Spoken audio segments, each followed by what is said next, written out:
বাড়িতে এসে সকালটা কিন্তু আমার খুব সুন্দরভাবে এরকমভাবে 1 কাপ লিকার চা আর বিস্কিট দিয়ে শুরু হচ্ছে। মারা এখানে লিকার চাই খায়, তাই আমিও খাই। এটা তো আমার শরীরের জন্য অবশ্যই ভালো। আর এখানে না অনেকটা সকাল সকালই উঠে যাওয়ার চেষ্টা করি। প্রায় এখন বাজে 6:30 পৌনে 7টা। আর তোমাদের একটা জিনিস দেখাচ্ছি, দেখো বাবা না প্রতিদিন সকালে গরুকে পাখিদের খেতে দেয়।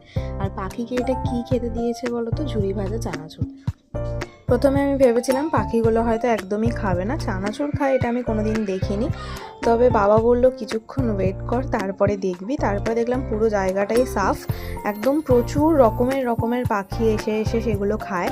যাই হোক, তারপরে এখানে আমার খাওয়ার পালা। আমি আজকে খেয়েছিলাম একটু ইডলিটা আমার বেশ পছন্দের খাবার একটা বলতেই পারো। ইডলি খাওয়া তো অবশ্যই শরীরের জন্য ভালো, পেট ঠান্ডা থাকে। আর ইডলিটা আমার খেতে বেশ ভালোই লাগে।